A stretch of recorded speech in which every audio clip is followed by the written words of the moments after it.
national spectrum news coverage of the Trump administration's first White House press briefing. Let's listen in. A minor on a work computer. These are the heinous individuals that this administration is removing from American communities every single day, and to the brave state and local law enforcement officers, CBP, and ICE agents who are helping in the facilitation of this deportation operation, President Trump has your back, and he is grateful for your hard work.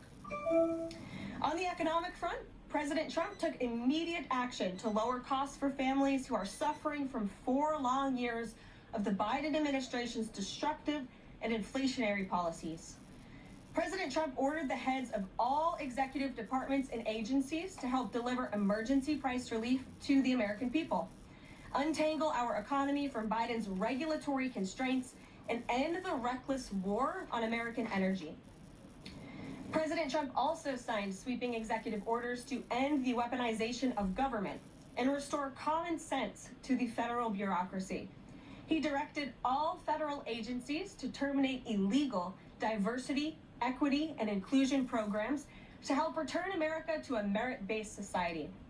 President Trump also signed an executive order declaring it is now the policy of the federal government that there are only 2 sexes, male and female. Sanity has been restored. Before I take your questions, I would like to point out to all of you once again have access to the most transparent and accessible president in American history. There has never been a president who communicates with the American people and the American press corps as openly and authentically as the 45th and now 47th president of the United States. This past week, President Trump has held multiple news conferences, gaggled on Air Force One multiple times, and sat down for a 2-part interview on Fox News, which aired last week. As Politico summed it up best, Trump is everywhere again. And that's because President Trump has a great story to tell about the legendary American revival that is well underway. And in keeping with this revolutionary media approach that President Trump deployed during the campaign, the Trump White House will speak to all media outlets and personalities, not just the legacy media who are seated in this room. Because according to recent polling from Gallup, Americans' trust in mass media has fallen to a record low. Millions of Americans, especially young people, have turned from traditional television outlets and newspapers to consume their news from podcasts, blogs, social media, and other independent outlets. It's essential to our team that we share President Trump's message everywhere and adapt this White House to the new media landscape in 2025. To do this, I'm excited to announce the following changes will be made to this historic James S. Brady briefing room, where Mr. Brady's legacy will endure. This White House believes strongly in the First Amendment, so it's why our team will work diligently to restore the press passes of the 440 journalists whose passes were wrongly revoked by the previous administration. We're also opening up this briefing room to new media voices who produce news-related content and whose outlet is not already represented by one of the seats in this room. We welcome independent journalists, podcasters, social media influencers, and content creators to apply for credentials to cover this White House. And you can apply now on our new website, whitehouse.gov/new media. Starting today, this seat in the front of the room, which is usually occupied by the press secretary's staff, will be called the new media seat. My team will review the applications and give credentials to new media applicants who meet our criteria and pass United States Secret Service requirements to enter the White House complex. So in light of these announcements, our first questions for today's briefing will go to these new media members whose outlets, despite being some of the most viewed news websites in the country, have not been given seats in this room. And before I turn to questions, I do have news directly from the President of the United States that was just shared with me in the Oval Office from President Trump directly, an update on the New Jersey drones. After research and study, the drones that were flying over New Jersey in large numbers were authorized to be flown by the FAA for research and various other reasons. Many of these drones were also hobbyists, recreational, and private individuals that enjoy flying drones, In time, it got worse due to curiosity. This was not the enemy. A statement from the President of the United States to start this briefing with some news. And with that, I will turn it over to questions. And we will begin with our new media members, Mike Allen from Axios, Matt Boyle from Breitbart. Mike, why don't you go ahead? Thank you very much. Caroline, does the president see anything fishy about DeepSeek, either its origins or its cost? And could China's ability to make these models quicker, cheaper, affect our thinking about expanding generation data centers, chip manufacturing? Sure. The president was asked about DeepSeek last night on Air Force One when he gaggled for, I think, the third or fourth time throughout the weekend with members of the traveling press corps. The president said that he believes that this is a wake-up call to the American AI industry. The last administration sat on their hands and allowed China to rapidly develop this AI program. And so President Trump believes in restoring American AI dominance. And that's why he took very strong executive action this past week to sign executive orders to roll back some of the onerous regulations on the AI industry.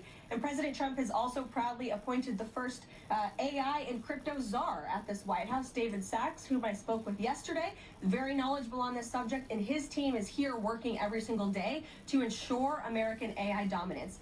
As for the national security implications, I spoke with NSC this morning. They are looking into what those may be, and when I have an update, I will share it with you, Mike. Caroline, you say restore U.S. dominance. Is there a fear that the U.S. either is fallen or has fallen behind? And how would the president make sure the U.S. stays ahead? No, the president is confident that we will restore American dominance in AI. Yeah, so Caroline, first off, thank you to you and President Trump for actually giving voices to new media outlets that represent millions and millions of Americans.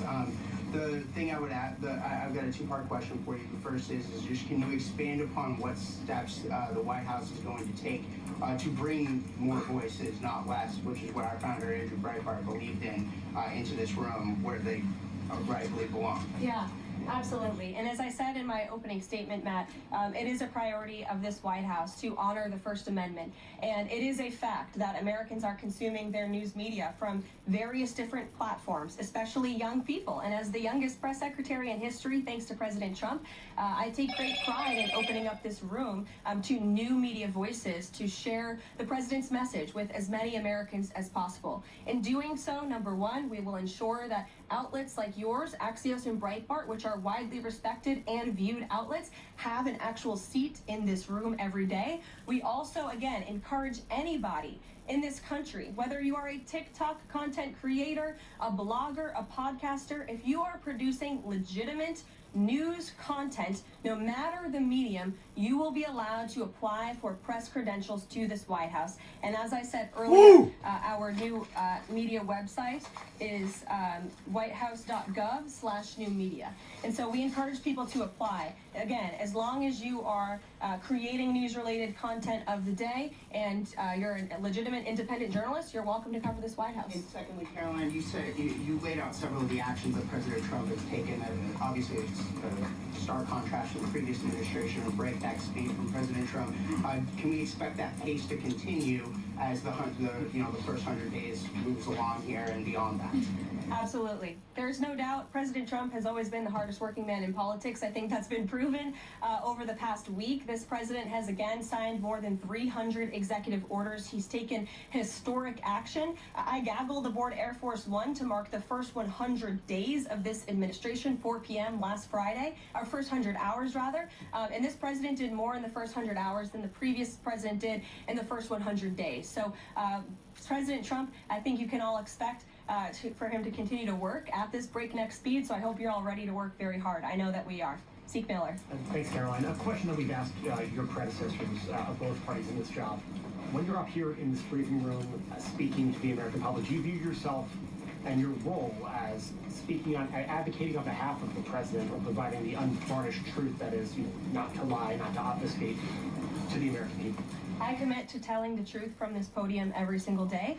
I commit to speaking on behalf of the President of the United States. That is my job. And I will say it's very easy to speak truth from this podium when you have a president who is implementing policies that are wildly popular with the American people. And that's exactly what this administration is doing. It's correcting the lies and the wrongs of the past 4 years, many of the lies that have been told to your faces in this very briefing room. I will not do that. But since you brought up Truth Seek, I would like to point out, while I vowed to provide the truth from this podium, we ask that all of you in this room hold yourselves to that same standard. We know for a fact there have been lies that have been pushed by many legacy media outlets in this country about this president, about his family, and we will not accept that. We will call you out when we feel that your reporting is wrong or there is misinformation about this White House. So yes, I will hold myself to the truth, and I expect everyone in this room to do the same. And Caroline, just on a substantive question, yesterday the White House Office of Management and Budget directed an across-the-board freeze with incentives for individual assistance, we understand, to federal grants. It's caused a lot of confusion around the country. Head Start providers, providers services to homeless veterans, Medicaid providers, states saying they're having trouble accessing the portal. Could you help us clear up some of the confusion, Yes. give some certainty to folks, and also, is that uncertainty, how does that uncertainty service the president's voters? Well, I think there's only uncertainty in this room amongst the media. There's no uncertainty in this building. So let me provide the certainty and the clarity that all of you need. This is not a blanket pause on federal assistance and grant programs from the Trump administration. Individual assistance, that includes, I'm not naming everything that's included, but just to give you a few examples, Social Security benefits, Medicare benefits, food stamps, welfare benefits, assistance that is going directly to individuals will not be impacted by this pause. And I want to make that very clear to any Americans who are watching at home who may be a little bit confused about some of the media reporting. This administration, if you are receiving individual assistance from the federal government, you will still continue to receive that. However, it is the responsibility of this president and this administration to be good stewards of taxpayer dollars. That is something that President Trump campaigned on. That's why he has launched DOGE, the Department of Government Efficiency, who is working alongside OMB.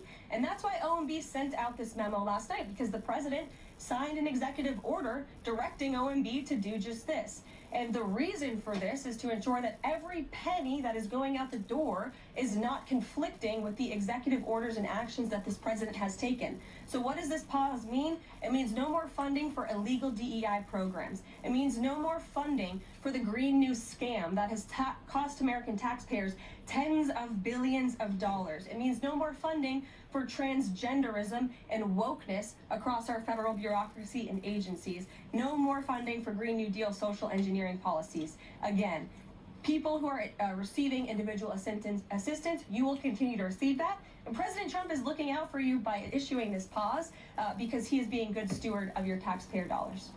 Thanks, Caroline. Sure.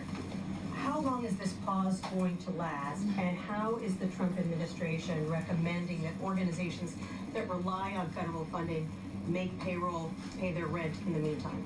It is a temporary pause, and the Office of Management and Budget is reviewing the federal funding that has been going out the door. Again, not for individual assistance, but for all of these other programs that I mentioned. I also spoke with the incoming director of OMB this morning, and he told me to tell all of you that the line to his office is open for other federal government agencies across the board, and if they feel that programs are necessary and in line with the president's agenda, then the Office of Management and Budget will review those policies. I think this is a very responsible measure. Again, the past 4 years, we've seen the Biden administration spend money like drunken sailors. It's a big reason we've had an inflation crisis in this country, and it's incumbent upon this administration to make sure, again, that every penny is being accounted for honestly. Why impose this pause with so little notice? Why not give organizations more time to plan for the fact that they are about to lose, in some cases, really crucial federal funding, at least for a period of time? There was notice. It was the executive order that the president signed. There's also a freeze on hiring, as you know, a regulatory freeze, and there's also a freeze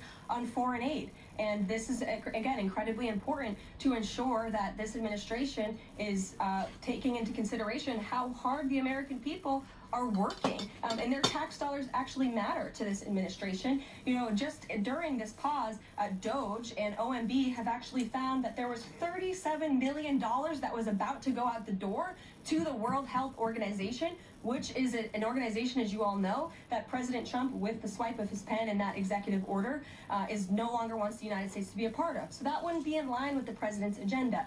DOJ and OMB also found that there was about to be 50 million taxpayer dollars that went out the door to fund condoms in Gaza. That is a preposterous waste of taxpayer money. So that's what this policy is focused on, being good stewards of tax dollars. And so this doesn't affect Meals on Wheels or Head Start or disaster aid? Again, it does not affect individual assistance that's going to Americans. To follow up on Nancy, do you think there will be a list of who is affected and how much money is affected? How will these contractors and organizations know if they are actually having their funding frozen?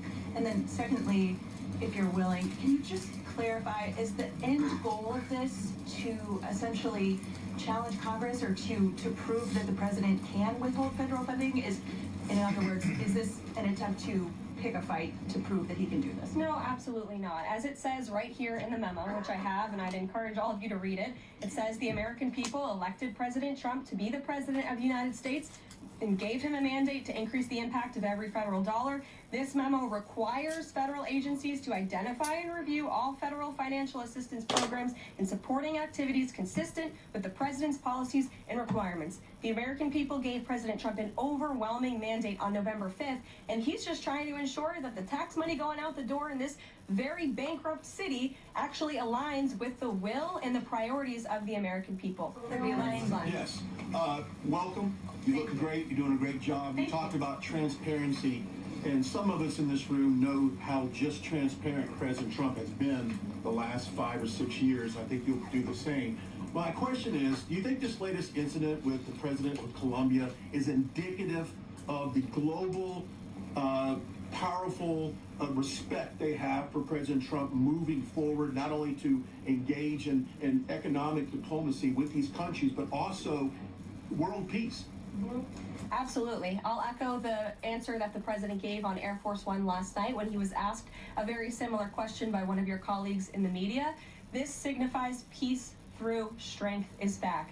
And this president will not tolerate illegal immigration into America's interior. And he expects every nation on this planet, again, to cooperate with the repatriation of their citizens who illegally entered into our country and broke America's laws. Won't be tolerated. And as you saw, the Colombian government quickly folded and agreed to all of President Trump's demands. Flights are underway once again. Two questions on deportations, if I may. President Trump had said on the campaign trail that he would deport pro-Hamas students who are here on visas.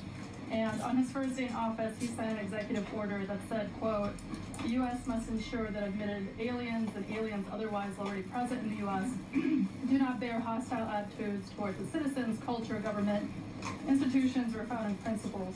So should we take this executive order as Trump saying he would be open to deporting those students who are here on visas but, hold pro-Hamas sympathies? The president is open to deporting individuals who have broken our nation's immigration laws. So if they are here illegally, then certainly he is open to deporting them. And that's what this administration is hard at work at doing. We receive data from DHS and from ICE every single day. From what we hear on the ground, ICE agents are feeling incredibly empowered right now because they actually have a leader in this building who is supporting them in doing their jobs that they were hired to do, which is to detain, arrest, and deport illegal criminals who have invaded our nation's borders over the past 4 years. That's what the president is committed to seeing. Peter. Very quickly, just following up on the question on immigration first. President Trump, during the course of the campaign in 2024, said the following about illegal immigration. He said, they're going back home where they belong, and we start with the criminals. There are many, many criminals. NBC News has learned that ICE arrested 1,179 undocumented immigrants on Sunday, but nearly half of them, 566 of the migrants, appear to have no prior criminal record besides entering the country illegally. Is the president still focused exclusively, which is a civil crime, it's not criminal? Federal crime. So I'm asking though, he said he was going to focus on those violent offenders first. So is violent offenders no longer the predicate for these people to be deported? The president has said countless times on the campaign trail, I've been with him at the rallies, I know you've been there covering them too, Peter, that he is focused on launching the largest mass deportation operation in American history of illegal criminals. And if you are an individual, a foreign national, who illegally enters the United States of America, you are by definition, a criminal. And so therefore you are subject to deportation. I apologize for interrupting. So to be clear, violent criminals do not receive precedence in terms of the deportations taking place. The president has also said two things can be true at the same time. We want to deport illegal criminals, illegal immigrants from this country, but the president has said that, of course, the illegal criminal drug dealers, the rapists, the murderers, the individuals who have committed heinous acts on the interior of our country and who have terrorized law-abiding American citizens, absolutely, those should be the priority of ICE, but that doesn't mean that the other illegal criminals who entered our nation's borders are off the table. Understood. Then let me ask you a separate question about the confusion that still exists across the country right now as it relates to the freeze or the pause as it's described. President Trump, of course, ran one of the key policy items was that he was going to lower prices, lower the cost of everything from groceries, as he often said. But in many of the cases, it would seem that some of these moves could raise prices for real Americans on everything from low-income heating, that program, child care programs. Will nothing that the president's doing here in terms of the freeze in these programs raise prices on ordinary Americans? What particular actions are you referring to that would? Referring to LHEAP right now, that's the low-income heating program, for example. We can talk about, there's no clarity, so I could refer to a lot of them. We don't know what they are specifically. Can you tell us that LHEAP is not one of those affected? So you're asking a hypothetical based on programs that you can't even identify. Well, what I can tell you just to be is clear, since you guys haven't identified, let's do it together just for Americans at home. Medicaid, is that affected?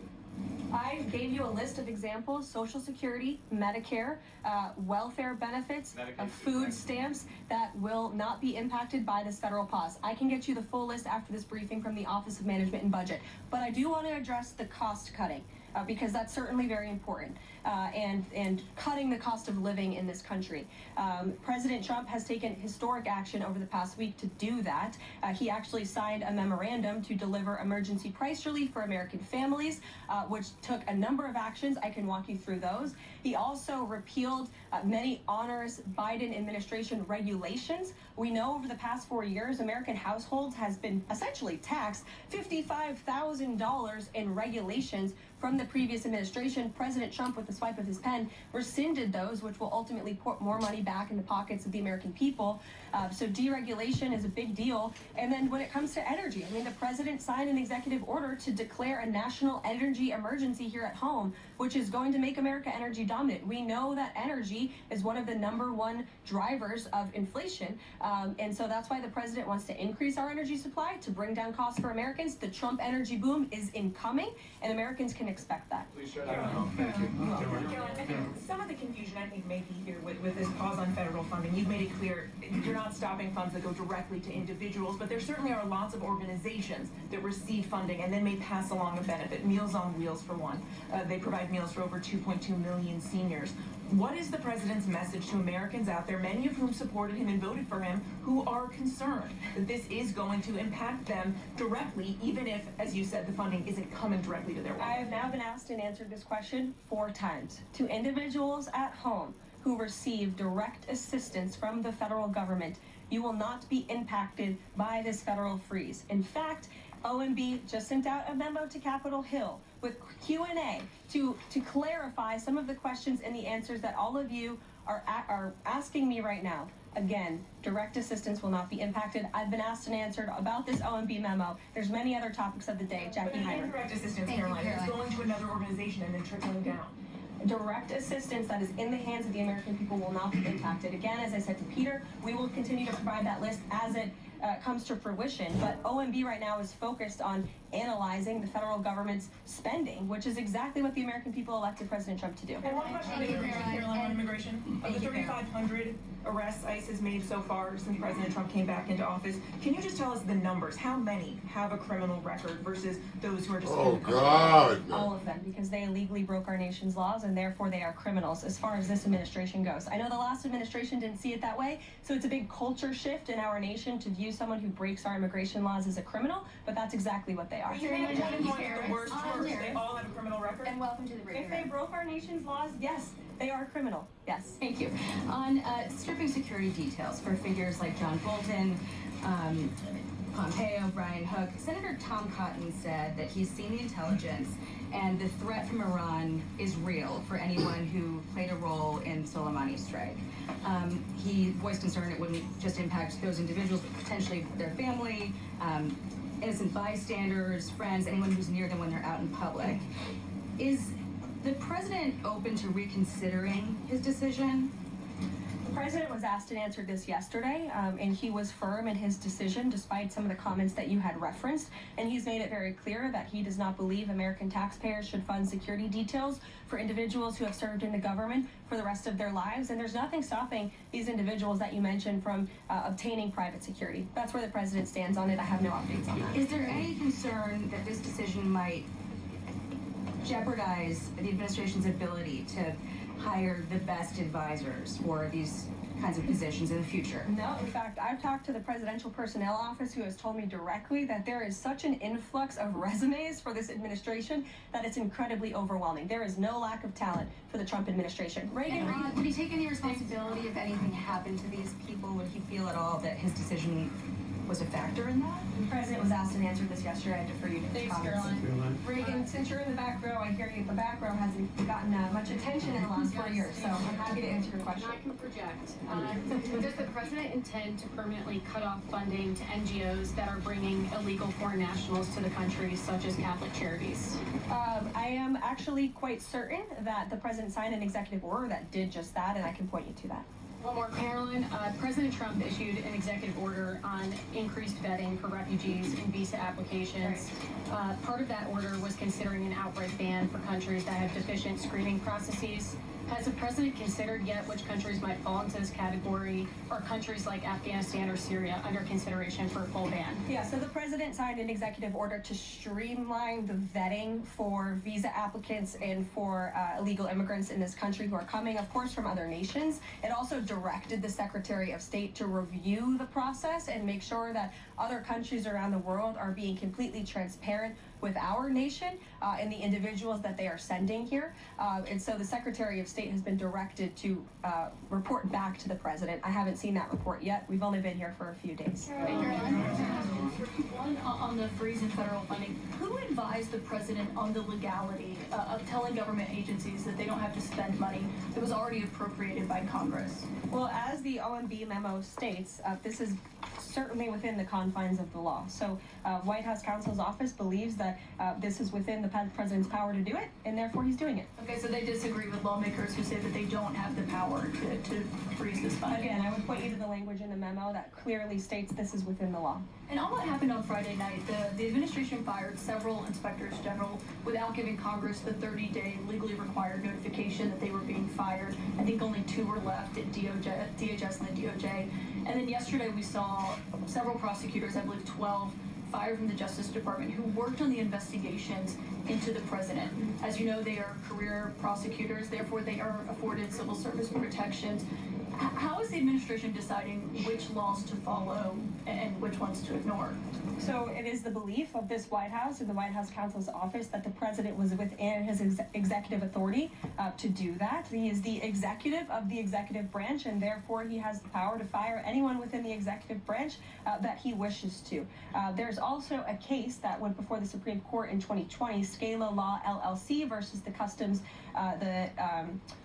Bureau Protection. I would advise you to look at that case, and that's the legality that this White House was resting So on. you're confident that if they bring lawsuits against you, the prosecutors who were fired, that they will succeed? We will win in court. And Yes. did he personally direct this, given they worked on the classified documents investigation and the election interference investigation? This was a memo that went out by the Presidential Personnel Office, and the president is the leader of this White House. So yes. Yes. Caroline. Thank you. Congrats on your first day behind the podium. Thank you. President Trump ended funding for UNRWA and also designated the Houthis a foreign terrorist organization. That's right. Both were decisions that the previous administration had reversed. So here's my question. Will there be an investigation into who gave the previous administration this terrible advice? Well, that's a very good point. I haven't heard discussions about such an investigation, but it wouldn't be a bad idea considering that the Houthis certainly are terrorists. they have launched attacks on U.S. naval ships across this world. And so I think it was a very wise move by this administration to redesignate them as a terrorist group, because they are. And I think it was a foolish decision by the previous administration to do so. As for an investigation, I'm not sure about that, but it's not a bad idea. Thank you for the question. I appreciate it. Can you give us an update on the president's plans for his tariff agenda? He spoke a lot about this yesterday, and there's a couple of dates coming up that he's spoken to. Number one, February 1st, he's alluded to both the potential for tariffs for Canada and Mexico, but also China to take effect on those days. What's he thinking about that? Should those countries expect that? Again, he was asked and answered this question this past weekend when he took a lot of questions from the press, and he said that the February 1st date for Canada and Mexico still holds. What about the China 10% tariff that he also mused about last Tuesday going into effect on the same day? Yeah, the president has said that he is very much still considering that for February 1st. Separately, yesterday he talked also about sectoral tariffs on, for instance, pharmaceuticals as well as semiconductor computer chips. He talked about steel, aluminum, and copper. What's the timeline on those? Is that a similar sort of coming days thing? Yeah, so when the president talked about that in his speech yesterday, that actually wasn't a new announcement. That was within a presidential memorandum that he signed in one of the first days here in the White House on his America First trade agenda. So there's more details on those tariffs in there. As far as a date, I don't have a specific date to read out to you, but the president is committed to implementing tariffs effectively, just like he did in his first term. Finally, he also was asked on the plane when he gaggled about the potential for a universal tariff. He was asked maybe about 2.5%. There was a report about that. He said he wanted much bigger than that. Should we understand that these tariffs would add up?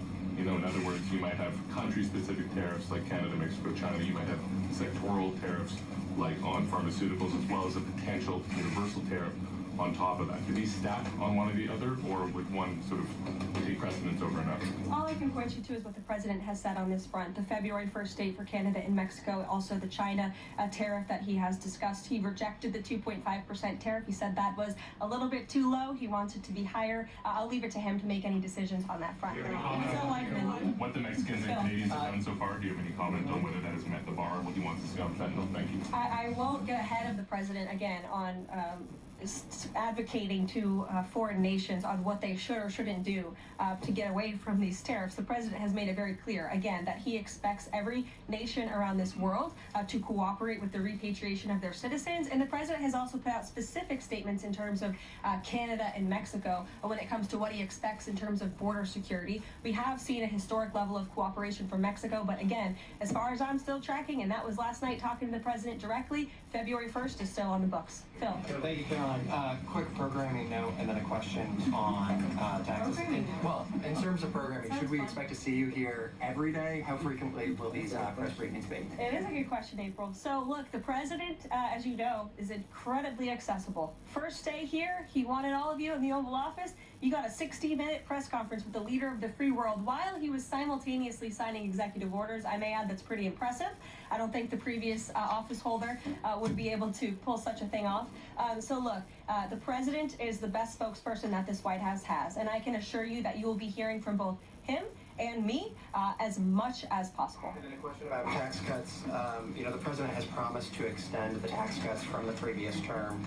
I'm curious, does the president support corresponding spending cuts as some Republicans have called for in Congress? And will the new Treasury Secretary be leading those negotiations with the Hill as Mnuchin did during the first administration? The president is committed to both tax cuts and spending cuts. And he has a great team negotiating on his behalf, but there's no better negotiator than Donald Trump, and I'm sure he'll be involved in this reconciliation process as it moves forward.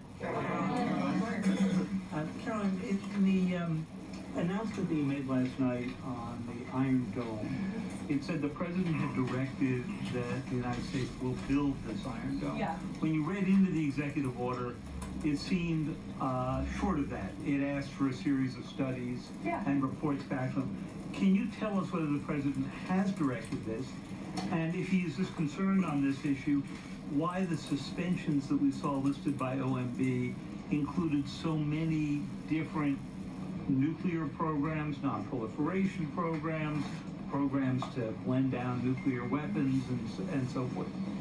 First of all, when it comes to the Iron Dome, the executive order directed the implementation of an Iron Dome. It also, as you said, kind of directed research and studies to see if or how the United States can go about doing this, particularly the Department of Defense. When it comes to the other question that you asked about those specific programs, again, I would say this is not a ban. This is a temporary pause and a freeze to ensure that all of the money going out from Washington, D.C. is aligned with the president's agenda. And as the Office of Management and Budget has updates on what will be kickstarted once again, I will provide those to you. Can I clarify for a sec what you were saying before on Medicaid? It wasn't clear to me whether you were saying that no Medicaid would be cut off. Obviously, a lot of this goes to states before it goes to individuals and so forth. So are you guaranteeing here that no individual now on Medicaid would see a cutoff because of the pause? I'll check back on that and get back to you. John. Thanks a lot, Caroline. As you know, in the first week that the president was in office, signed an executive order as it relates to birthright citizenship, trying to eliminate that. Now, 22 state attorney generals have said that this is unconstitutional. A federal judge has just agreed with their argument. What's the administration's argument for doing away with birthright citizenship? The folks that you mentioned have a right to have that legal opinion, but it is in disagreement with the legal opinion of this administration. This administration believes that birthright citizenship is unconstitutional, and that is why President Trump signed that executive order. Illegal immigrants who come to this country and have a child are not subject to the laws of this jurisdiction. That's the opinion of this administration. We have already appealed the lawsuit that was filed against this administration, and we are prepared to fight this all the way to the Supreme Court if we have to, because President Trump believes that this is a necessary step to secure our nation's borders and protect our homeland. On foreign policy, Caroline, on foreign policy, if I may, the president's commitment to the NATO Defense Alliance, is it as strong as the prior administration? Is it the same as when he served as president in his first term in office? As long as NATO pays their fair share, and President Trump has called on NATO allies to increase their defense spending to 5%. You actually saw the head of NATO at Davos last week on Bloomberg television saying that President Trump is right, and if Europe wants to keep itself safe, they should increase their defense spending. I would just add that there was no greater ally to our European allies than President Trump in his first term. The world for all nations in Europe and of course here at home was much safer because of President Trump's peace through strength diplomatic approach. Well, thank you, Caroline, and it's great to finally be called on as well in the briefing room. I appreciate that.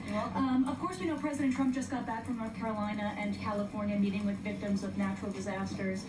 There's the 2-year anniversary of the East Palestine, Ohio toxic train derailment. Does the president have any plans to go visit the victims of that toxic spill, or just visit in general? No plans that I can read out for you here. If that changes, I will certainly keep you posted. What I can tell you is that President Trump still talks about his visit to East Palestine, Ohio. That was one of the turning points, I would say, in the previous election campaign, where Americans were reminded that President Trump is a man of the people, and he, as a candidate, visited that town that was just derailed by the train derailment, no pun intended, and he offered support and hope, just like I saw the president do this past week. It was a purposeful decision by this president on his first domestic trip to go to North Carolina and to California to visit with Americans who were impacted by Hurricane Helene and also by the deadly fires. A red state and a blue state, both of which feel forgotten by the previous administration in the federal government. That is now ended under President Trump. He will continue to put Americans first, whether they're in East Palestine, in Pacific Palisades, or in North Carolina. Thank you, Caroline. On California, could you please clarify what the military did with the water last night as referenced in the president's Truth Social post? The water has been turned back on in California, and this comes just days after President Trump visited Pacific Palisades, and as you all saw, applied tremendous pressure on state and local officials in Pacific Palisades, including Los Angeles Mayor Karen Bass, to turn on the water and to direct that water to places in the south and in the middle of the state that have been incredibly dry, which has led to the expansion, the rapid expansion of these fires. So could you clarify what the military's role was, where the water came from, and how it got there? Again, the Army Corps of Engineers has been on the ground in California to respond to the devastation from these wildfires. And I would point out that just days after President Trump visited the devastation from these fires, the water was turned on. That is because of the pressure campaign he put on state and local officials there who clearly lack all common sense. And I will never forget being at that roundtable with the president last week and hearing the frustration in the voices of Pacific Palisades residents who feel as though their government has just gone insane. Before President Trump showed up on the scene, Karen Bass was telling private property owners that they would have to wait 18 months to access their private property. So this administration, the president and his team that's on the ground in California, Rick Grinnell, who he has designated to oversee this great crisis, and will continue to put pressure on Karen Bass and state and local officials to allow residents to access their properties. This is a huge part of it. These residents want to take part in their own clearing out of their properties. They should be able to do that. It's the United States of America. What happened to our freedom? Clearly it's gone in California, but not anymore under President Trump. April. Caroline, welcome to the briefing room. Thank you. Several questions, one on the pause. Will minority serving institutions, preferably colleges and universities, have those monies held back temporarily at this moment? Again, I have not seen the entire list because this memo was just sent out. So I will provide you all with updates as we receive them, okay?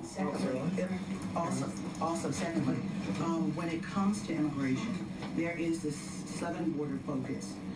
What happens to those who've overstayed their visas? That is part of the broken immigration system. In 2023, there was a report by the Biden administration, the Homeland Security Department, that said overstays of visas were 3 times more than usual. Will there be a focus on the overstays for visas as well?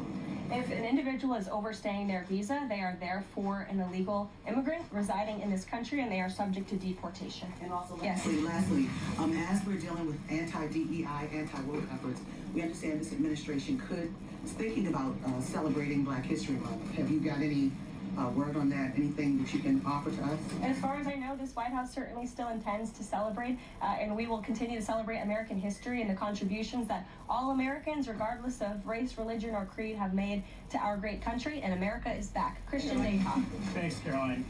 Just real quick, you mentioned the inflation executive order the president signed, but egg prices have skyrocketed since President Trump took office. So what specifically is he doing to lower those costs for Americans? Really glad you brought this up, because there is a lot of reporting out there that is putting the onus on this White House for the increased cost of eggs. I would like to point out to each and every one of you that in 2024, when Joe Biden was in the Oval Office, or upstairs in the residence sleeping, I'm not so sure, egg prices increased 65% in this country. We also have seen the cost of everything, not just eggs. Bacon, groceries, gasoline have increased because of the inflationary policies of the last administration. As far as the egg shortage, what's also contributing to that is that the Biden administration and the Department of Agriculture directed the mass killing of more than 100 million chickens, which has led to a lack of chicken supply in this country, therefore a lack of egg supply, which is leading to the shortage.